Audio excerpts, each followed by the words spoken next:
A floresta amazônica, tão vasta que parece não ter fim, sempre despertou fascínio e medo em todos que se arriscaram a atravessar suas entranhas. A grandiosidade das árvores, o som constante dos animais e o manto úmido que cobre cada pedaço de terra criam a sensação de estar entrando em um mundo à parte, quase como se fosse outro planeta. Mas o que muitos não sabem é que, por trás de toda a beleza exuberante, a selva guarda segredos sombrios, lendas antigas e relatos de horror que se repetem de geração em geração. Para alguns, são apenas histórias de pescadores e ribeirinhos criadas para assustar. Para outros, são advertências reais, vindas de um ambiente onde o sobrenatural se mistura com o cotidiano.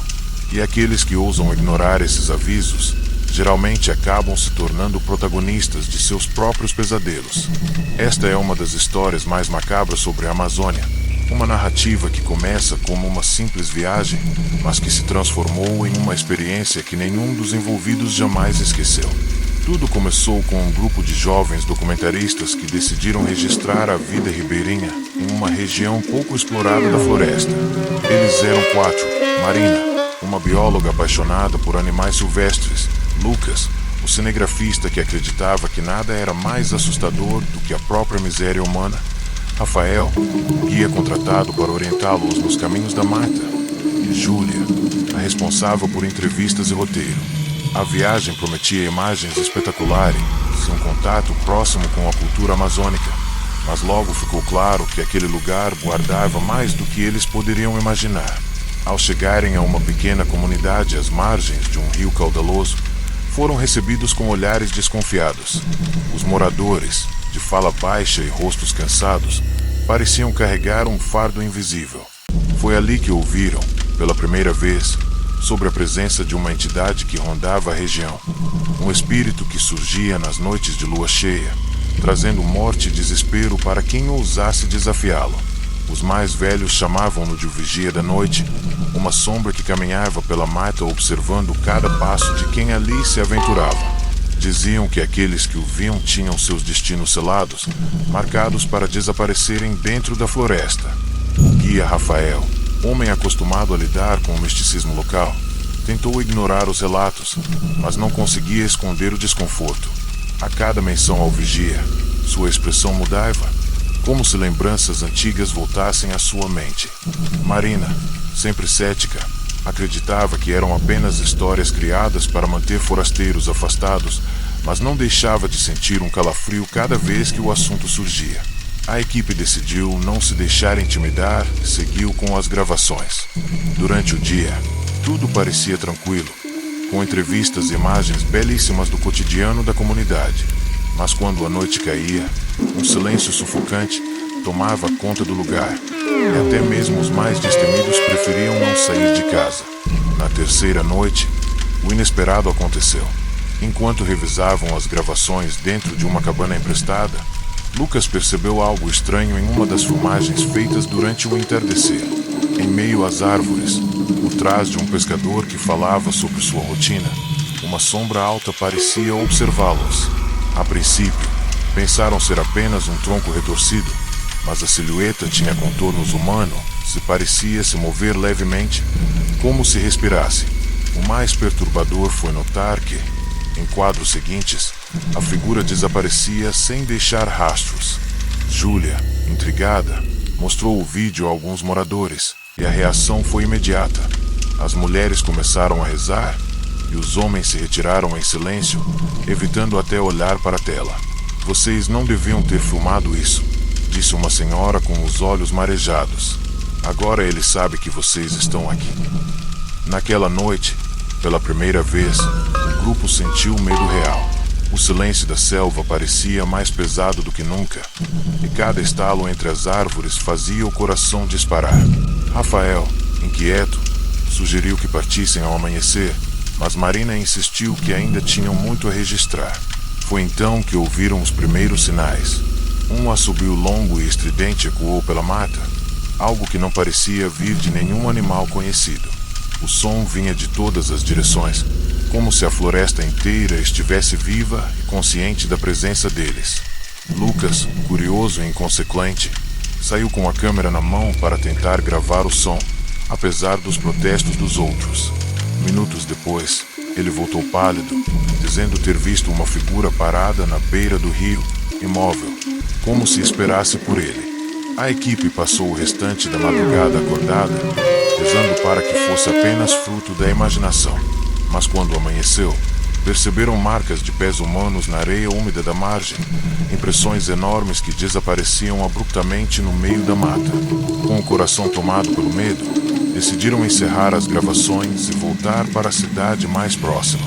Porém, o rio parecia conspirar contra eles.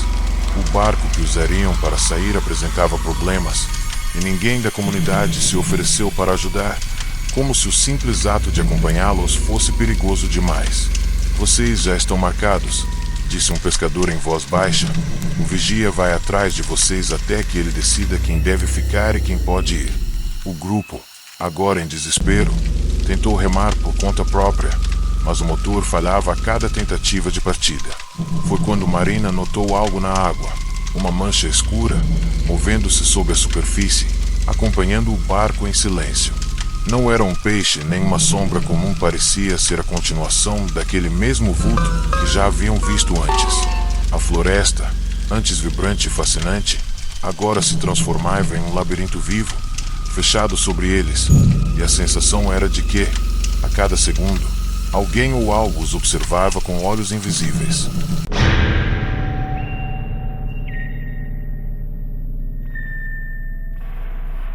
A Amazônia sempre foi palco de lendas e segredos enterrados na escuridão de sua imensidão, mas nem sempre o terror se apresenta em forma de espíritos ou sombras. Muitas vezes, ele surge da própria terra, de lugares esquecidos que carregam histórias de dor e sangue. Essa narrativa começa com um arqueólogo chamado Henrique, um pesquisador obcecado por civilizações antigas que decidiu se aventurar em uma expedição solitária pela selva. Fascinado por relatos de ruínas escondidas no meio da mata, Henrique acreditava ter encontrado o ponto exato onde um povo desconhecido teria vivido há séculos. Mas o que ele não sabia é que a floresta guarda com zelo seus mistérios e que qualquer tentativa de profaná-los pode despertar forças que jamais deveriam ser perturbadas. Henrique iniciou sua jornada com apenas alguns carregadores locais, homens acostumados a guiar forasteiros pela mata. Desde o início, eles demonstraram desconforto. O local que o arqueólogo procurava era evitado por todos da região, chamado de Terra das Vozes, um trecho da floresta onde o silêncio é quase absoluto. Nenhum pássaro canta, nenhum macaco grita, e até o vento parece se recusar a soprar por aquelas árvores. Os guias alertaram Henrique de que seguir até lá era loucura, mas sua obsessão era maior do que o bom senso. Dias de caminhada os levaram cada vez mais fundo no coração da Amazônia, e a cada noite que passava, os carregadores se tornavam mais silenciosos, como se pressentissem que estavam se aproximando de algo maligno. Ao chegarem à área indicada nos mapas antigos, o grupo se deparou com uma clareira tomada por pedras negras cobertas de musgo. Estruturas que lembravam pilares e altares em ruína estavam espalhadas pelo local, sugerindo que realmente havia existido uma civilização esquecida. Mas algo estava errado. O ar era pesado, difícil de respirar. Henrique jurou ter ouvido murmúrios ao colocar a mão sobre uma das pedras. Os carregadores, aterrorizados, recusaram-se a permanecer ali. Um a um, foram abandonando a expedição, deixando Henrique sozinho. E foi nesse momento que ele cometeu o maior erro.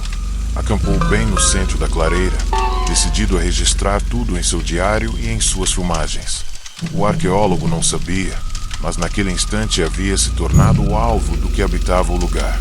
Na primeira noite, Henrique foi acordado por sussurros. Não eram simples sons do vento ou de animais, eram palavras claras, mas em uma língua que ele não compreendia. Ele acendeu sua lanterna e girou em todas as direções, mas não encontrou ninguém.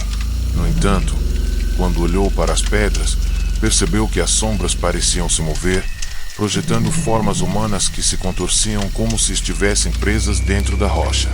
Apavorado, tentou gravar o fenômeno, mas a câmera desligava sozinha sempre que apontada para os pilares. Na manhã seguinte, encontrou marcas estranhas no chão, como símbolos gravados em círculos ao redor de sua barraca. O que mais o perturbou foi perceber que não lembrava de ter dormido. Sua mente estava em branco, como se tivesse sido apagada. Nos dias seguintes, o arqueólogo começou a sentir que não estava mais sozinho. A cada passo dentro da clareira, vozes sussurravam seu nome, às vezes perto de seu ouvido, às vezes ecoando de dentro da própria terra. Ele começou a ver vultos atravessando entre as árvores, sempre rápidos demais para serem identificados, mas sempre presentes o suficiente para que soubesse que estava sendo observado. O diário de Henrique, encontrado anos depois, descrevia sua deterioração mental. Falava de sombras que rastejavam em seu peito durante o sono, de mãos invisíveis que o seguravam pelos tornozelos, e de uma figura encapuzada que se erguia sobre o altar central todas as noites, apenas olhando para ele, imóvel, até que o dia nascesse. A última anotação do diário é a mais perturbadora. Henrique escreveu que finalmente havia entendido o propósito do lugar. A Terra das Vozes era um cemitério sagrado, um ponto de passagem entre o mundo dos vivos e o dos mortos. As vozes que ouvia não eram alucinações, mas sim espíritos aprisionados que exigiam sacrifícios para manter o equilíbrio da selva. Ele relatou que, naquela noite, a figura encapuzada havia se aproximado e lhe oferecido uma escolha: permanecer ali para sempre, tornando-se mais uma voz entre as pedras, ou entregar outro em seu lugar. O diário termina com a frase: eles já escolheram, não posso escapar. Dias depois, quando alguns caçadores encontraram o acampamento abandonado, viram que todas as pedras estavam cobertas de símbolos vermelhos, como se escritas em sangue fresco.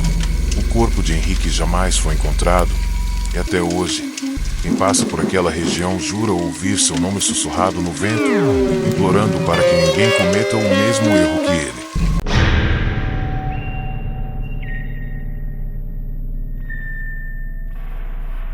Entre as inúmeras histórias que circulam sobre a Amazônia, poucas são tão perturbadoras quanto a da Aldeia Fantasma, um lugar que muitos acreditam existir apenas em boatos, mas que alguns afirmam ter visto com os próprios olhos. A lenda fala de uma pequena comunidade indígena que teria sido dizimada séculos atrás por uma doença misteriosa, restando apenas as ossadas escondidas pela floresta. Porém, os viajantes que juram ter encontrado o local dizem que, ao anoitecer, as cabanas voltam a se erguer, iluminadas por fogueiras que ardem sem fogo, e figuras humanas surgem, repetindo eternamente os últimos momentos de suas vidas. Essa narrativa começa com um barqueiro chamado Tiago, que transportava mantimentos e passageiros entre comunidades ribeirinhas. Em uma de suas viagens, perdeu-se em meio à neblina do rio e acabou entrando em um braço estreito que não constava em nenhum mapa. Foi ali que teve o primeiro contato com o que chamariam de Aldeia Fantasma.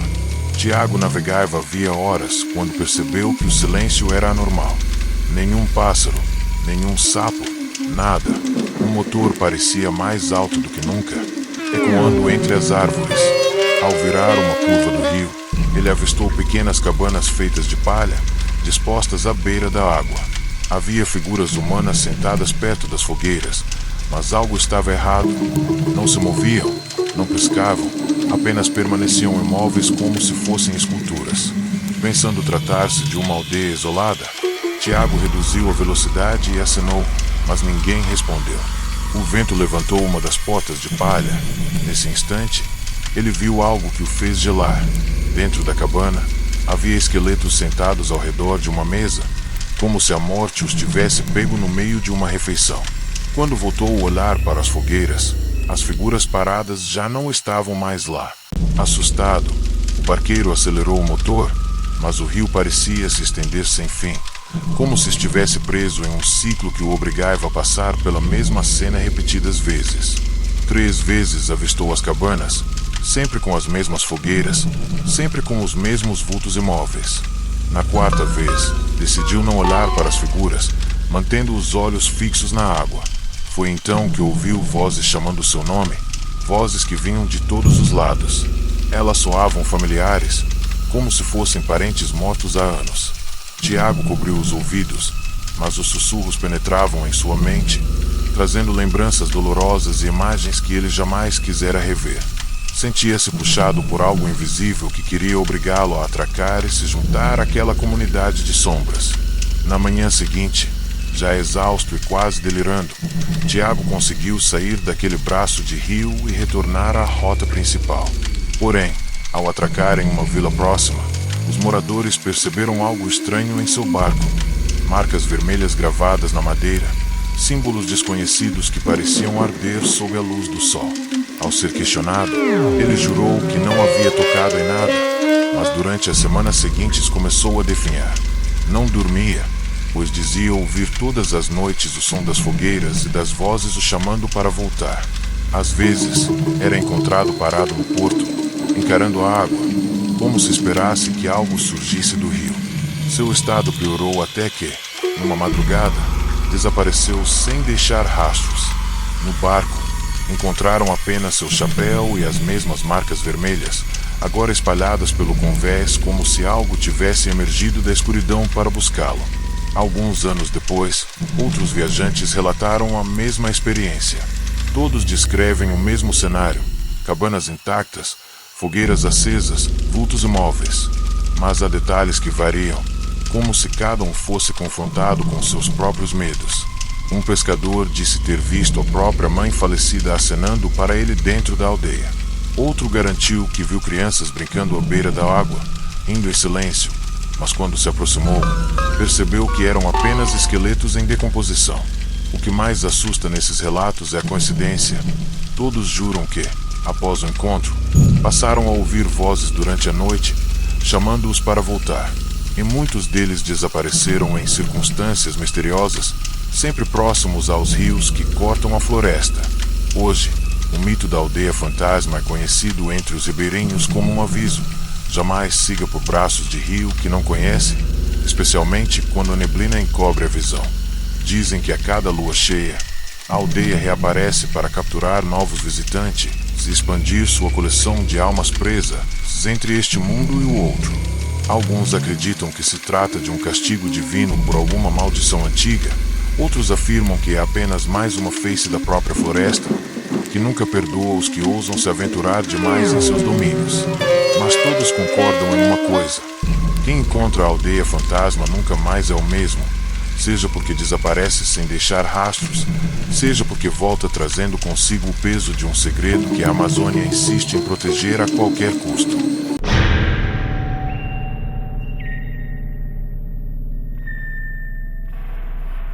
A floresta amazônica é tão vasta que abriga lugares jamais pisados por pés humanos, e entre seus inúmeros segredos existe a lenda de uma gruta conhecida apenas como a Boca da Terra.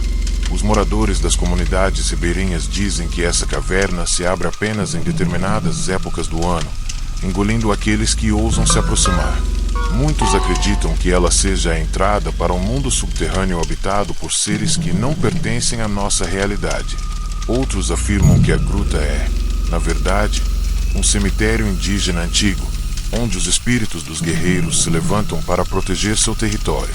Essa história começa com um grupo de garimpeiros que, ignorando os avisos da população local, decidiram explorar a área em busca de riquezas escondidas, acreditando que poderiam encontrar ouro e pedras preciosas. O que eles descobriram, porém, foi algo que nenhum deles estava preparado para enfrentar. Os 4 homens que se aventuraram na região tinham experiência em garimpo, mas eram conhecidos pela ousadia e pela imprudência. O líder, chamado Augusto, dizia que não acreditava em lenda, se que tudo aquilo não passava de invenção para manter a riqueza escondida. Carregando lanternas, cordas e ferramentas, adentraram a floresta, guiados por um mapa mal traçado que indicava a localização da gruta. Depois de 2 dias de caminhada, encontraram a entrada, uma fenda estreita entre pedras cobertas de musgo, de onde saía um vento frio que contrastava com o calor sufocante da selva. O mais estranho era o som que vinha de lá de dentro, um zumbido constante, quase como um murmúrio coletivo. Apesar da sensação de estarem sendo observados, decidiram entrar, acreditando que estavam prestes a descobrir algo valioso. A escuridão dentro da gruta era opressora. As lanternas iluminavam apenas alguns metros à frente, revelando paredes cobertas por símbolos riscados em vermelho, como se alguém tivesse marcado o caminho com sangue. Os garimpeiros tentavam se convencer de que eram apenas pinturas antigas, mas a sensação de estarem sendo guiados por aqueles traços era perturbadora. Conforme avançavam, começaram a encontrar ossadas humanas espalhadas pelo chão, algumas ainda com colares de dentes e restos de armas primitivas. O mais perturbador era que muitos daqueles esqueletos estavam virados em direção à saída, como se tivessem morrido tentando fugir desesperadamente. O medo começava a tomar conta do grupo, mas Augusto insistia que deveriam continuar. No fundo da gruta, encontraram uma enorme câmara circular, com um buraco no centro que parecia não ter fim. Do abismo, subia o mesmo zumbido que haviam ouvido desde a entrada, agora mais forte e quase ensurdecedor. Quando se aproximaram, perceberam que não era apenas som. Eram vozes sussurrando em uma língua desconhecida. Um dos homens, chamado Elias, começou a tremer e cobrir os ouvidos, dizendo que as vozes estavam dentro da sua cabeça, ordenando que pulasse. Os outros tentaram contê-lo, mas Elias correu em direção ao buraco e desapareceu na escuridão sem emitir um único grito. O silêncio que se seguiu foi ainda mais assustador do que o som.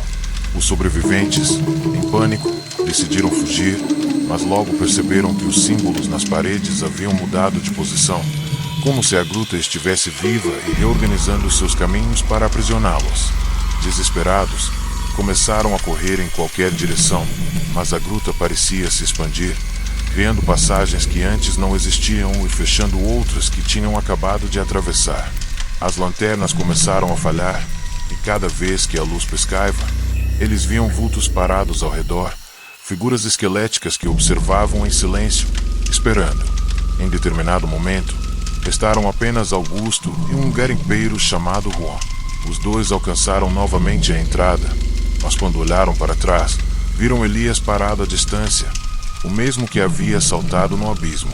Ele estava sorrindo, os olhos completamente negros, e atrás dele surgiam dezenas de outros rostos, todos deformados e sem vida, como uma multidão de condenados que a caverna havia engolido ao longo dos séculos. Juan conseguiu escapar e correr de volta para a floresta, mas Augusto não teve a mesma sorte. Ele foi puxado para dentro pela massa de sombras que surgia do buraco, desaparecendo em segundos. Juan vagou pela selva por 3 dias até encontrar um vilarejo, completamente transtornado. Contava a todos que a gruta estava viva, que ela chamava pelo nome das pessoas e que ninguém deveria se aproximar daquele lugar. Morreu poucas semanas depois, com um olhar fixo e sem jamais dormir, repetindo sempre as mesmas palavras: a boca da terra nunca se fecha. Ela ainda me chama. Até hoje, os moradores locais evitam a região, e quem insiste em procurar riquezas por lá nunca retorna. Alguns dizem que a entrada da caverna muda de lugar, aparecendo em pontos diferentes da floresta, sempre esperando novas vítimas.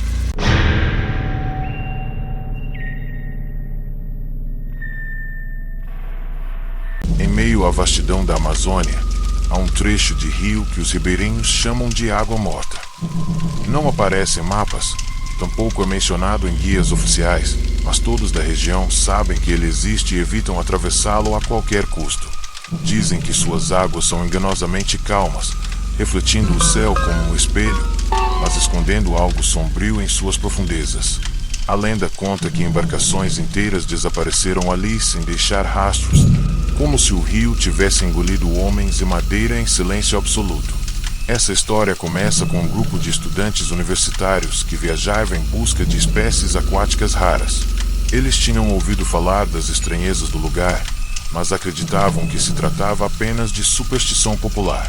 Determinados a coletar amostras, entraram no Água Morta numa tarde abafada, ignorando os conselhos dos moradores locais.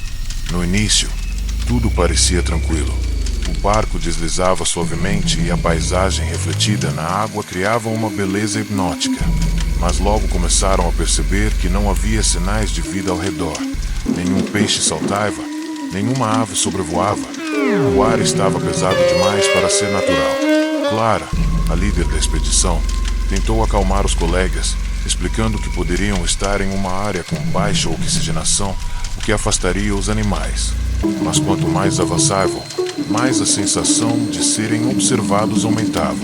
De repente, Miguel, o mais brincalhão do grupo, apontou para a margem e disse ter visto alguém parado entre as árvores. Todos olharam, mas não havia nada além da sombra da floresta. Ainda assim, por um instante, tiveram a clara impressão de que dezenas de olhos invisíveis os acompanhavam. À noite, montaram acampamento em uma pequena praia de areia fina. O silêncio era tão absoluto que podiam ouvir a própria respiração. Quando a lua surgiu, refletida na água imóvel, Clara percebeu algo perturbador. Os reflexos pareciam atrasados, como se a imagem no rio demorasse alguns segundos para imitar os movimentos da superfície. Intrigados, começaram a fazer gestos com lanternas em mãos e viram que os reflexos respondiam com um leve atraso. Mas havia outro detalhe ainda mais sinistro. Em um dos reflexos, havia uma quinta pessoa no barco, parada atrás deles, embora no mundo real ninguém estivesse ali. A partir desse momento, o medo se instalou. Durante a madrugada, Miguel desapareceu. Acordaram com os gritos de Clara, que notou sua ausência. Vasculharam a praia e encontraram apenas marcas de pés indo em direção ao rio, mas parando bruscamente na beira da água, sem nenhum sinal de retorno. Foi então que ouviram o som de alguém chamando. Era a voz de Miguel pedindo ajuda, mas vinha do meio da água, ecoando debaixo da superfície. O grupo iluminou o rio com lanternas e viu, por um instante, o rosto dele refletido, como se estivesse preso dentro da água, batendo desesperadamente contra a barreira líquida que o mantinha aprisionado. Desesperados, tentaram entrar, mas logo perceberam que quanto mais se aproximavam, mais mãos surgiam na água, brancas e finas, tentando puxá-los para baixo. Assustados, decidiram abandonar o local ao amanhecer, mas quando tentaram ligar o motor do barco, ele simplesmente não funcionou. As remadas também pareciam inúteis, pois a água era densa demais, como se o barco estivesse preso em algo invisível. No silêncio sufocante, começaram a ouvir novamente as vozes. Agora, não era apenas Miguel, eram dezenas de vozes, todas suplicando por socorro, algumas infantis, outras roucas, todas vindas debaixo da água. Em determinado momento, um dos estudantes, chamado Felipe, começou a rir descontroladamente e a dizer que reconhecia aquelas vozes, que eram de parentes mortos. Antes que pudessem segurá-lo, ele pulou na água e foi imediatamente puxado para as profundezas, sem deixar nenhuma bolha sequer. Restaram apenas Clara e mais 2 colegas, que passaram horas tentando se manter calmos, enquanto o rio parecia cada vez mais vivo. As margens começaram a desaparecer em meio à neblina, como se o lugar estivesse se fechando sobre eles. No diário de campo encontrado mais tarde, Clara escreveu que, no último instante, viu seu próprio reflexo no rio se mover de maneira independente, sorrindo para ela com olhos completamente negros. Ninguém sabe como o barco foi encontrado dias depois, flutuando vazio no água morta, sem sinais de luta, mas com as marcas de mãos impressas em toda a madeira, como se dezenas de pessoas tivessem tentado subir a bordo ao mesmo tempo. Até hoje, ribeirinhos afirmam ouvir gritos à noite vindos dessa parte do rio, e todos sabem que quem entra em suas águas corre o risco de nunca mais voltar.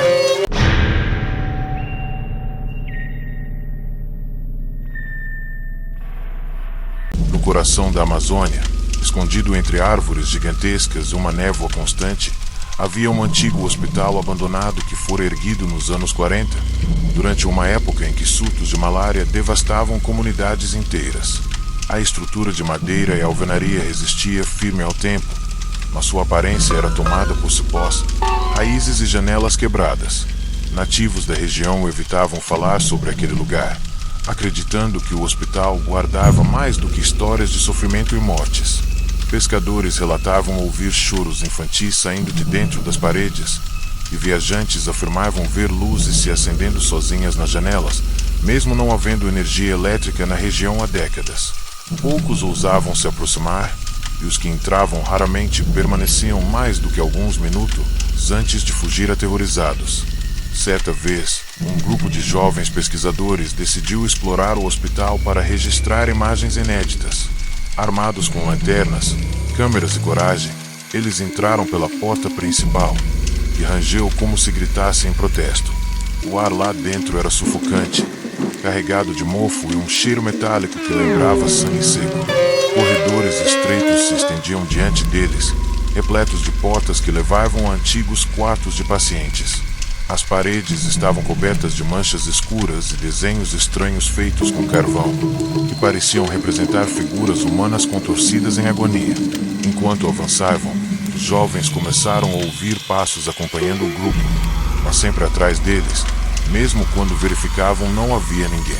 O silêncio da floresta foi substituído por um zumbido constante, como se vozes abafadas ecoassem do subsolo. Ao chegarem à antiga ala infantil, encontraram camas enferrujadas, brinquedos quebrados e bonecas de porcelana com olhos trincados. Um dos pesquisadores ligou a câmera. Ao revisar a gravação, percebeu que atrás deles aparecia uma sombra alta, observando o grupo com atenção. Nenhum dos presentes vira aquilo a olho nu. Assustados, pensaram em desistir, mas a curiosidade os levou adiante. Seguiram para a sala de cirurgia, onde encontraram mesas cirúrgicas manchadas e instrumentos médicos enferrujados espalhados pelo chão. Foi nesse momento que ouviram um choro de criança vindo de dentro de um armário metálico. Um dos rapazes abriu a porta rapidamente e não encontrou nada além de vazio. Mas quando todos se aproximaram, sentiram um ar gelado sair dali, como se algo invisível tivesse acabado de escapar. A tensão aumentava a cada passo. Então decidiram descer ao porão, de onde parecia vir o zumbido que nunca cessava. As escadas eram estreitas e rangiam a cada movimento. Quando chegaram ao subsolo, perceberam que o lugar não era apenas um porão, mas um tipo de necrotério improvisado. Prateleiras repletas de gavetas metálicas ocupavam as paredes, algumas entreabertas, revelando restos humanos ainda preservados de maneira grotesca. No centro do salão, havia uma grande marca circular no chão, como se tivesse sido feita por fogo, rodeada de símbolos estranhos gravados na madeira. O zumbido tornou-se um coro de vozes, murmurando em uma língua desconhecida. Os jovens sentiram que algo os observava de todos os cantos, como se o hospital estivesse vivo, alimentando-se do medo deles. De repente, as lanternas começaram a piscar e uma das câmeras caiu no chão, gravando de baixo para cima. As imagens capturaram um vulto alto, esquelético, vestido em trapos que lembravam um jaleco de médico antigo. O ser tinha uma máscara cirúrgica suja de sangue e olhos completamente negros. Ele avançava lentamente em direção ao grupo, arrastando uma seringa enferrujada que parecia enorme em suas mãos. O pânico tomou conta de todos. Eles correram desesperados pelos corredores tentando encontrar a saída, mas o hospital parecia mudar sua estrutura, criando labirintos e fechando portas que antes estavam abertas.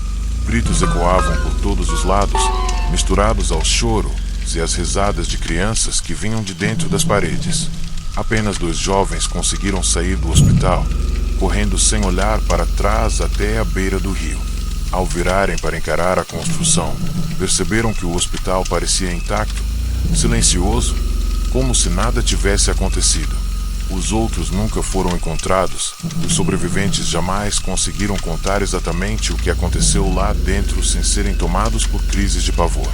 A partir daquele dia, moradores reforçaram ainda mais o tabu em torno do hospital, dizendo que ele não era apenas o lugar de mortos, mas um portal de sofrimento, onde médicos e pacientes continuavam repetindo, eternamente, seus últimos momentos de dor.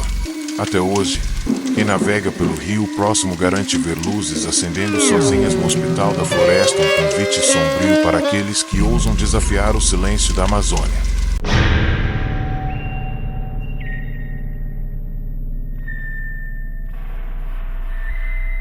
No coração da Amazônia, existe uma região conhecida pelos moradores como Vale do Suspiro, um trecho de floresta densa onde até mesmo os animais parecem evitar.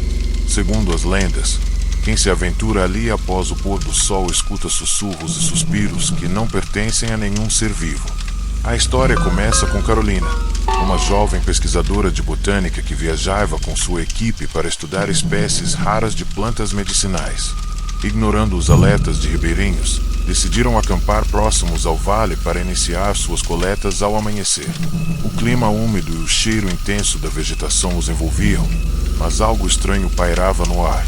Uma sensação pesada que parecia pesar sobre seus ombros e dificultar a respiração. Enquanto montavam o acampamento, ouviram os primeiros suspiros, leves e quase imperceptíveis. A princípio, atribuíram aos ventos que corriam entre as árvores ou ao som de animais noturnos.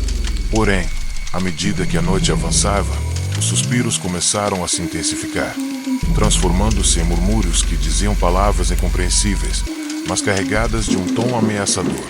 Os membros da equipe começaram a sentir que estavam sendo observados. Carolina notou sombras se movendo rapidamente entre as árvores, mas sempre desaparecendo quando tentavam focalizar com lanternas ou câmeras. O medo começou a tomar conta do grupo. Uma inquietação silenciosa os fez perceber que o vale parecia mudar ao seu redor, como se estivesse vivo. Na madrugada, um dos integrantes, Gustavo, decidiu explorar uma trilha próxima, acreditando que o som dos suspiros vinha de algum animal desconhecido. Ele seguiu sozinho, ignorando os protestos dos colegas. Minutos depois, ouviram gritos cortando a escuridão, misturados a suspiros desesperados. Quando correram para o local, encontraram apenas rastros que terminavam abruptamente no meio da floresta, como se Gustavo tivesse sido erguido pelo chão. Carolina, apavorada, percebeu que a vegetação próxima apresentava sinais de perturbação, galhos quebrados, folhas rasgadas e marcas estranhas no solo, parecendo mãos invisíveis que haviam agarrado o jovem. Enquanto a manhã se aproximava, tentaram manter a calma, mas os suspiros não cessaram, tornando-se mais audíveis e precisos, quase humanos. Um fenômeno estranho ocorreu. A névoa começou a se mover em direção a eles, como se estivesse formando figuras humanoides.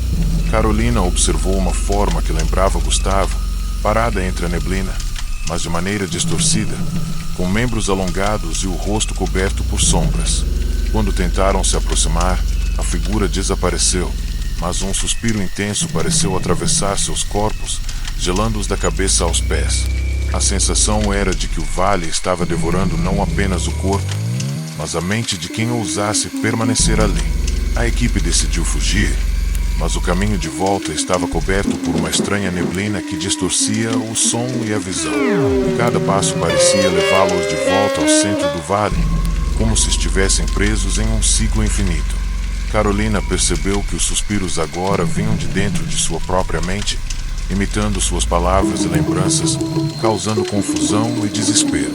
Um por um, começaram a desaparecer sem deixar rastros, sendo engolidos por uma escuridão que parecia se materializar da própria floresta. Ela tentou gritar, mas sua voz se misturava aos suspiros, tornando impossível distinguir a realidade da ilusão. Ao amanhecer, Carolina foi encontrada na beira do vale, exausta, desidratada e em estado de choque. Tentou contar aos moradores o que aconteceu, mas ninguém parecia surpreso, apenas a sentiam com semblantes sérios, como se já esperassem o ocorrido. Ela jamais se recuperou completamente da experiência. Os suspiros continuavam a persegui-la, mesmo longe do vale, surgindo em seus sonhos e nos momentos de silêncio. A região permanece evitada até hoje, e viajantes que passam perto do Vale do Suspiro garantem ouvir murmúrios e risadas, misturados a um vento que parece humano, como se a própria floresta continuasse a reclamar suas vítimas e a manter seu segredo sombrio, protegido por uma força que ninguém ousa desafiar.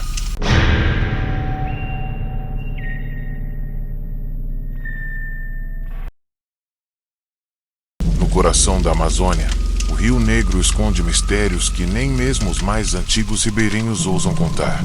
Entre lendas e sussurros, circula a história de um ser conhecido como o Guardião, uma entidade que protege a floresta e os rios de qualquer intruso que não respeite suas regras. A narrativa começa com Leonardo, um pesquisador de fauna aquática, que decidiu estudar peixes e anfíbios raros no rio. Ao chegar, foi alertado por moradores para não se aventurar sozinho durante a noite, pois o guardião observava cada movimento e punia aqueles que desrespeitassem a floresta. Ignorando os avisos, Leonardo avançou pelo rio, curioso e determinado a coletar amostras para seu estudo científico. Na primeira noite, Leonardo percebeu que a água estava mais escura e densa do que o normal. As margens, antes visíveis, sumiam em meio à neblina, e um silêncio absoluto predominava. Ao acender sua lanterna, notou reflexos estranhos na água, formas alongadas que se moviam com rapidez, mas desapareciam quando tentava focalizá-las. De repente, ouviu um som metálico, como correntes arrastando-se no fundo do rio. Tentou ignorar, pensando ser algum tronco submerso, mas o som se aproximava cada vez mais de sua embarcação. Quando olhou para trás, percebeu uma figura alta, coberta por sombras, surgindo da água, com olhos que brilhavam intensamente na escuridão. O guardião não emitia som, mas Leonardo sentiu seu olhar penetrante, como se cada pensamento fosse lido e avaliado. As plantas próximas à margem se curvavam em sua direção, como se obedecessem a uma força invisível. Ao tentar remar em direção à vila mais próxima, o barco parecia pesado, sendo contido por algo submerso. Cada remada gerava resistência sobrenatural, e o pesquisador começou a ouvir sussurros vindos do rio, vozes que repetiam seu nome e lhe ordenavam voltar. Uma sensação de pavor tomou conta de seu corpo, e ele percebeu que a entidade não permitiria que alguém saísse sem antes compreender que estava invadindo um território sagrado. Na madrugada, Leonardo observou que a água em torno do barco se agitava sem motivo, formando figuras humanas de peixes e homens misturados que o rodeavam em silêncio. O medo tornou-se insuportável quando essas formas começaram a imitar seus movimentos e gestos, sempre à distância exata para manter o controle sobre ele. Ao tentar acender uma lanterna maior, percebeu que a luz refletia imagens do passado, outros viajantes, ribeirinhos e pesquisadores que haviam sido levados pelo guardião, todos com expressões de terror congeladas para sempre. A cada instante, parecia que a entidade testava sua coragem e seu respeito pelo rio e pela floresta. Leonardo tentou recuar, mas o rio havia mudado. Curvas que conhecia desapareceram, e margens antes próximas agora estavam distantes. Sentiu mãos invisíveis tocar seus ombros, tentando puxá-lo para a água. O guardião surgiu à superfície, emergindo completamente, revelando uma forma humanoide, porém coberta por algas, raízes e escamas negras. Seus olhos brilhavam como brasa, sua presença emanava uma força sufocante, obrigando Leonardo a ajoelhar-se no barco. Naquele momento, compreendeu que o guardião não atacava por maldade, mas punia aqueles que invadiam a floresta sem reverência, mantendo o equilíbrio da vida na região. Após horas de torturante perseguição psicológica, Leonardo acordou na margem do rio, sozinho, com o barco virado e amassado, sem nenhum sinal do guardião. Ele jamais conseguiu explicar como escapou, mas carregou para sempre marcas físicas e psicológicas, olhos permanentemente atentos, pesadelos frequentes e a sensação constante de ser observado por algo que conhecia cada movimento seu. Contou sua história apenas a um velho ribeirinho, que apenas assentiu, murmurando: "O guardião não esquece. Ele observa cada passo, cada respiração." Até hoje, viajantes relatam ver figuras alongadas à beira do Rio Negro e ouvir suspiros vindos da água, lembrando que ninguém atravessa aquela região sem que a floresta esteja ciente e que o guardião permanece vigilante, pronto para punir qualquer intruso.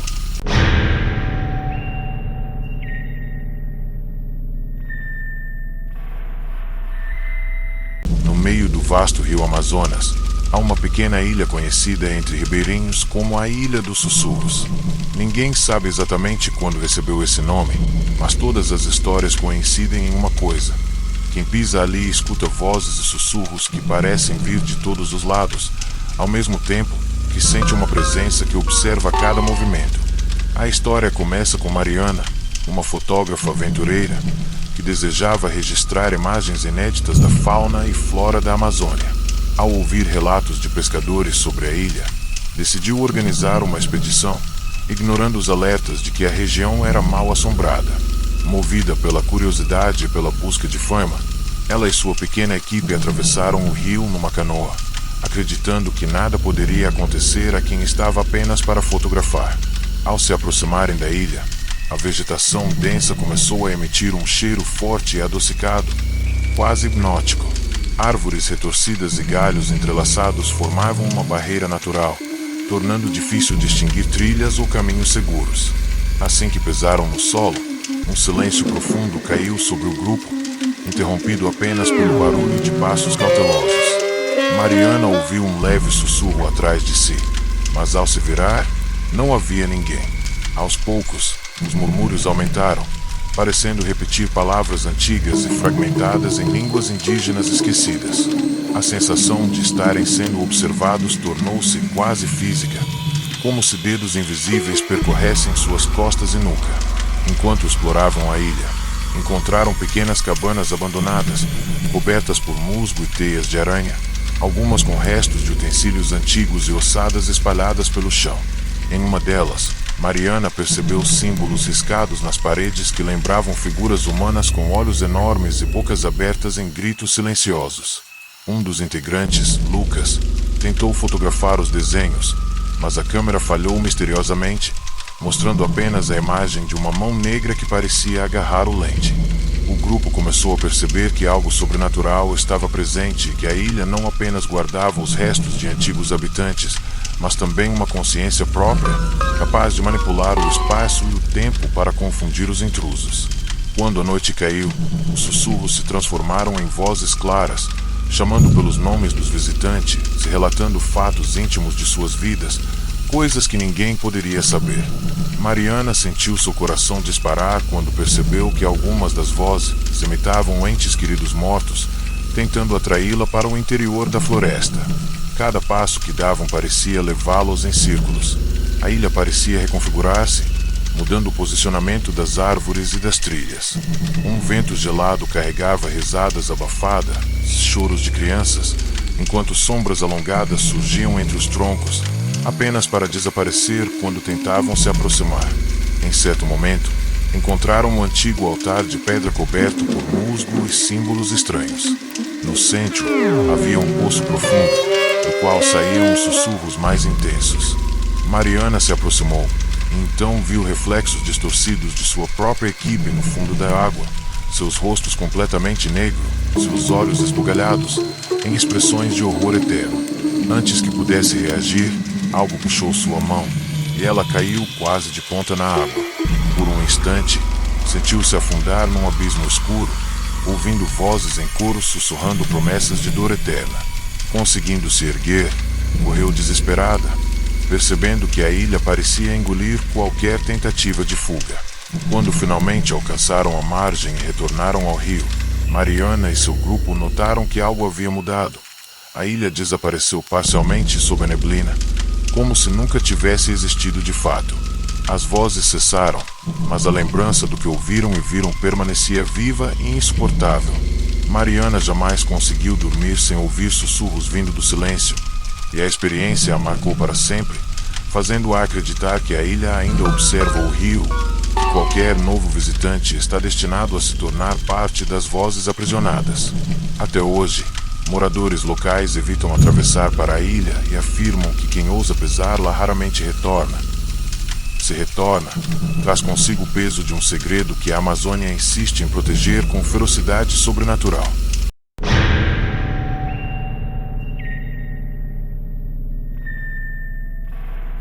Entre as árvores centenárias da Amazônia, existe uma área conhecida apenas pelos nativos como o coração da floresta, onde a vegetação é tão densa que a luz do sol quase nunca toca o chão. A lenda fala de uma entidade conhecida como o Mestre das Sombras, que observa e manipula aqueles que adentram seu território.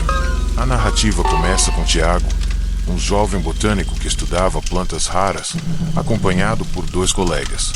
Apesar dos alertas de moradores locais sobre desaparecimentos misteriosos, eles insistiram em explorar o local, fascinados pela biodiversidade e pelo desafio. Mal sabiam que a floresta tinha sua própria consciência, capaz de criar ilusões, sons e imagens para confundir qualquer intruso. No primeiro dia, a equipe notou que a floresta parecia se mover de maneira sutil, mudando o posicionamento de galhos e raízes enquanto caminhavam. À medida que o sol se punha, começaram a ouvir vozes distantes que imitavam conversas que tiveram durante a caminhada. Tiago acreditava ser efeito da fadiga e do isolamento, mas os murmúrios aumentaram, tornando-se risadas sinistras e gritos abafados. Quando tentaram acender lanternas, perceberam que as sombras das árvores se alongavam de forma incomum, distorcendo a percepção e criando figuras humanoides que pareciam observá-los a cada passo. Um vento frio soprava de forma irregular, trazendo consigo aromas de flores desconhecidas e odores metálicos que lembravam ferro e sangue. Durante a noite, decidiram montar acampamento perto de um riacho, mas a água refletia imagens que não correspondiam à realidade. Pessoas que nunca estiveram ali, animais de aparência deformada e rostos humanos entrelaçados à vegetação. Um dos colegas, Rafael, começou a entrar em pânico, alegando que o mestre das sombras estava se aproximando, que o riacho mostrava o futuro deles. Tiago tentou acalmá-lo, mas o próprio riacho começou a produzir sons de passos, respiração e sussurros, como se algo estivesse prestes a emergir da água. A sensação de que a floresta os observava tornou-se quase física, uma pressão constante sobre peito e cabeça, dificultando a respiração e os movimentos. No dia seguinte, ao explorar uma trilha, encontraram árvores com marcas semelhantes a mãos humanas, como se a vegetação tivesse tentado agarrar viajantes anteriores. As vozes continuavam a ecoar em todos os cantos, agora repetindo seus nomes e seus segredos mais íntimos, como se a floresta tivesse aprendido a conhecê-los. De repente, uma sombra alta e alongada surgiu entre as árvores, com olhos negros e vazios, movendo-se silenciosamente. Qualquer tentativa de aproximação era inútil. A sombra desaparecia e surgia em outro ponto, sempre observando, sempre testando seus medos.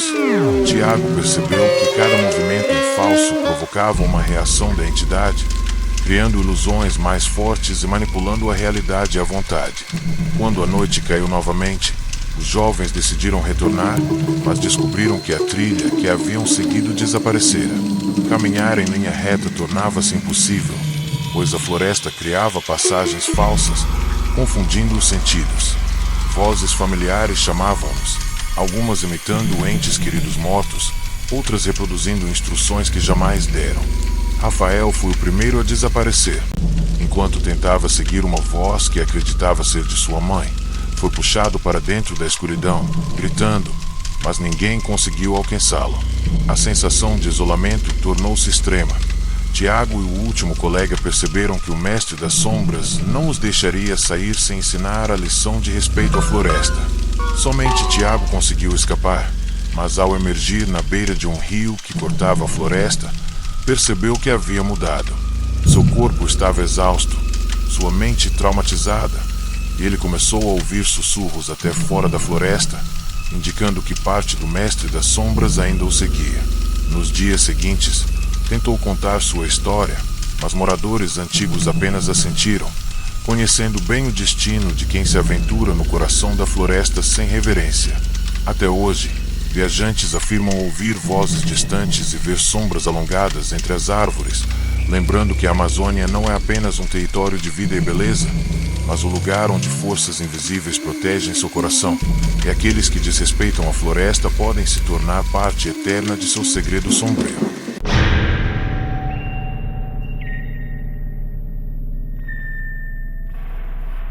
Entre os inúmeros afluentes do Amazonas, existe um rio pouco conhecido chamado pelos ribeirinhos de Rio dos Ossos. O nome não é à toa. Durante a seca, surgem ossadas antigas em suas margens, algumas humanas, outras impossíveis de identificar.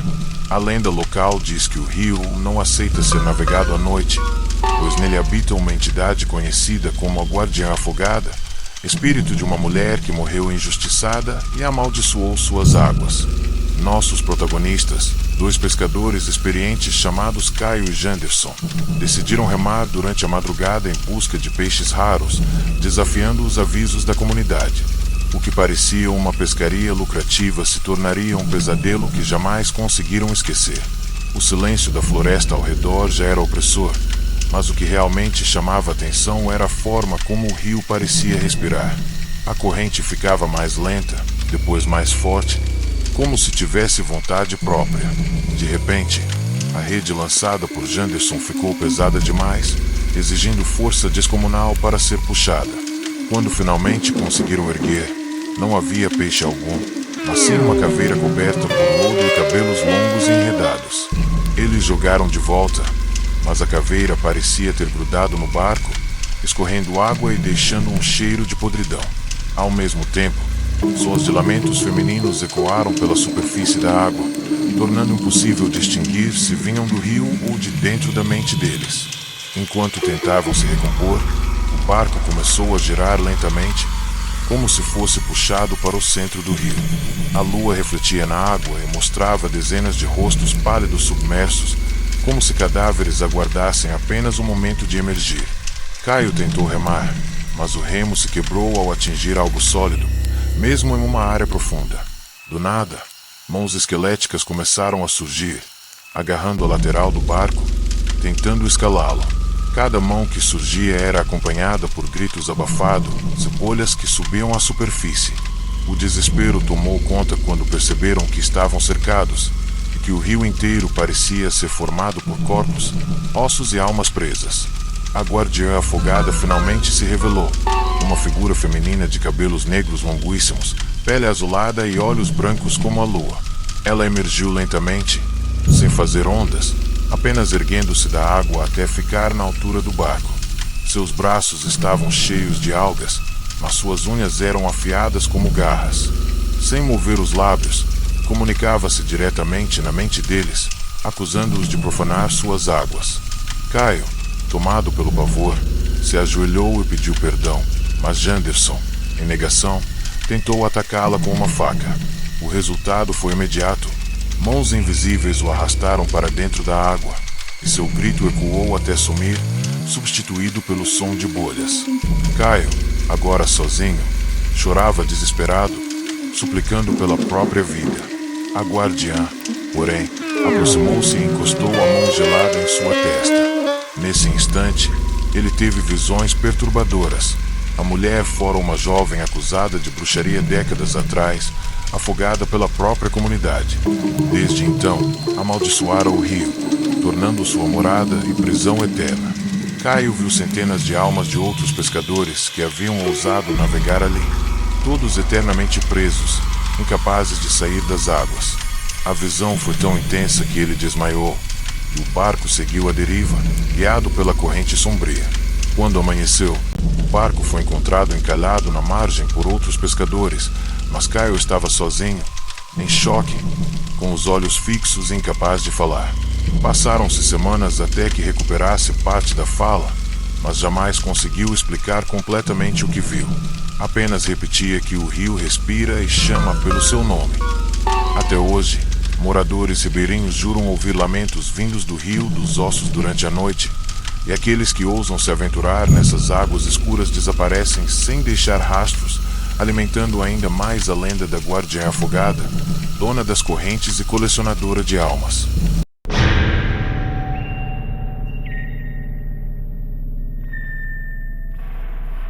Nas profundezas da Amazônia, um caminho estreito entre árvores antigas leva a uma cabana abandonada que os moradores chamam de Cabana da Morte Silenciosa.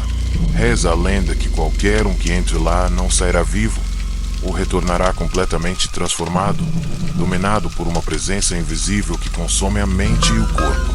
A história começa com um grupo de 3 amigos aventureiros, Lucas, Mariana e Henrique, que ouviam essas histórias em uma aldeia ribeirinha. Desafiando a superstição, decidiram passar a noite na cabana para gravar imagem, se comprovar que se tratava apenas de lenda, acreditando que nenhuma força sobrenatural poderia atacá-los. Ao entrarem, notaram que o ar era frio demais para a região, carregado de um cheiro metálico que lembrava sangue velho. A cabana parecia pequena por fora, mas dentro tinha corredores e cômodos que se estendiam mais do que a estrutura permitia. As paredes estavam cobertas de símbolos estranhos, riscas e manchas que pareciam formar figuras humanas contorcidas. Mariana, ao acender uma lanterna, percebeu reflexos de sombras se movendo entre os cantos embora não houvesse ninguém. Ao tentarem sair, descobriram que a porta estava trancada por dentro e que nenhuma ferramenta ou força seria suficiente para abri-la. O grupo começou a ouvir sussurros que vinham de todos os lados, nomes sendo chamados e risadas de crianças misturadas a vozes adultas em agonia. Cada passo que davam ecoava de forma distorcida, como se o próprio chão os imitasse. Henrique, tentando manter a calma, explorou um dos quartos e encontrou uma cama com cobertores antigos e intactos, mas sob a luz da lanterna, viu mãos presas embaixo da cama, esqueléticas e tentando se mover. Um frio intenso percorreu sua espinha e ele sentiu que algo invisível o observava atentamente, avaliando seus medos e a vontade de escapar. Durante a madrugada, o grupo percebeu que os símbolos nas paredes pareciam se mover. Cada linha e risco que haviam ignorado começou a formar rostos que o seguiam, com olhos penetrantes e bocas abertas em gritos silenciosos. Lucas tentou fotografar a cena, mas a câmera falhou e as imagens mostravam apenas vultos indistintos. Uma presença começou a tocar os ombros deles, invisível, mas com força suficiente para fazê-los tropeçar e cair. Os sussurros agora se tornavam gritos. De repente, uma voz gutural ecoou: "Vocês não deveriam estar aqui." O medo os paralisou por minutos, tempo suficiente para que a cabana começasse a se manifestar, fechando passagens e aumentando a sensação de claustrofobia. Henrique, tomado pelo desespero, tentou abrir uma janela, mas ao encostar nela, viu seu próprio reflexo se transformar em um rosto deformado, com olhos negros e uma boca enorme, emitindo gritos silenciosos. Mariana percebeu que cada um deles tinha um reflexo diferente, mostrando seus piores medos. Quando tentaram fugir juntos, corredores que antes eram lineares se transformaram em labirintos infinitos. A cabana parecia viva, reagindo aos movimentos do grupo e testando sua sanidade, fazendo-os ouvir passos atrás de si, vozes de amigos que não existiam e gritos de pessoas que haviam desaparecido ali antes. Ao amanhecer, a porta finalmente se abriu sozinha. Lucas e Mariana conseguiram sair, mas Henrique desapareceu sem deixar rastros. Os dois restantes relataram o ocorrido à aldeia, mas foram recebidos com silêncio e olhares sérios. Segundo os moradores, a cabana da morte silenciosa escolhe suas vítimas e as aprisiona para sempre, mantendo sua presença invisível dentro das paredes e sombras. Até hoje, viajantes que passam por aquele caminho afirmam ouvir sussurros e passos ao longe, mesmo quando não há ninguém por perto, e dizem que qualquer som estranho é o aviso de que a cabana continua ativa, pronta para consumir a mente de quem ousar se aproximar.